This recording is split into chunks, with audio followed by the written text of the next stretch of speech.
రాష్ట్రంలో రాజధాని అమరావతి పోలవరం ప్రాజెక్టు నిర్మాణం పూర్తి చేయడానికి కేంద్ర ప్రభుత్వం సహకారం అందిస్తుందని ముఖ్యమంత్రి చంద్రబాబు నాయుడు త్వరితగతిన పూర్తి చేయాలని బీజేపీ నాయకులు మాజీ ముఖ్యమంత్రి నల్లారి కిరణ్ కుమార్ రెడ్డి కోరారు. ఈ సందర్భంగా కిరణ్ కుమార్ రెడ్డి మాట్లాడుతూ అమర్నాథ్ రెడ్డి తండ్రి తన తండ్రి మంచి మిత్రులని, నేను అమర్నాథ్ రెడ్డి అదే విధమైన స్నేహాన్ని కొనసాగిస్తున్నామని, శాసనసభ్యులుగా ఇద్దరు చాలా సంవత్సరాలు పనిచేశామని ఆయన తెలియజేశారు.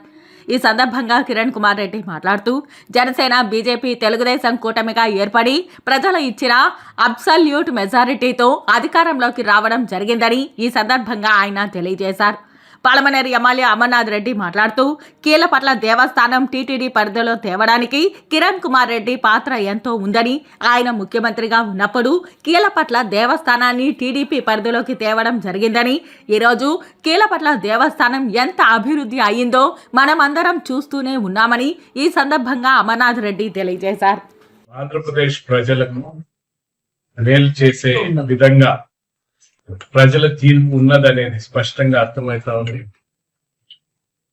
అమరావతి క్యాపిటల్ కి ఏదైతే నిధులు కావాలని రాష్ట్ర ప్రభుత్వం కోరిన 15,000 కోట్లను వారు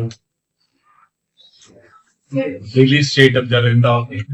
అదేవిధంగా మనకు పోలవరం ప్రాజెక్ట్ త్వరగా పూర్తి చేయాలి, ఏదైతే ప్రజల ఆశ, ప్రజలకున్న నీటి ఇబ్బందుల్ని తీర్చేదానికి దేశంలోనే అతి గొప్ప ప్రాజెక్ట్ పోలవరం ప్రాజెక్ట్ 7,20,000 కొత్త ఆయకట్టుకి, అదే విధంగా గోదావరిలో 10 లక్షల స్థిరీకరణకు, 10 లక్షల ఎకరాలకు స్థిరీకరణకు, కృష్ణాలో 13, కృష్ణా బేసిన్ కింద 13 లక్షల స్థిరీకరణకు, అంటే 23 లక్షల ఎకరాల స్థిరీకరణ, 7,20,000 కొత్త ఆయకట్టు, 960 మెగావాట్స్ హైడ్రో ఎలక్ట్రిసిటీకి తోడ్పాటు అయ్యే ప్రాజెక్ట్ అది. మనకు హైడ్రో ఎలక్ట్రిసిటీ అంటే మనకు 10 పైసలు 15 పైసలు యూనిట్, దాన్ని త్వరగా పూర్తి చేసేదానికి ప్రభుత్వం, 2 ప్రభుత్వాలు కూడా, కేంద్ర ప్రభుత్వం రాష్ట్ర ప్రభుత్వం కంకణం కట్టుకొని పూర్తి చేయాలి.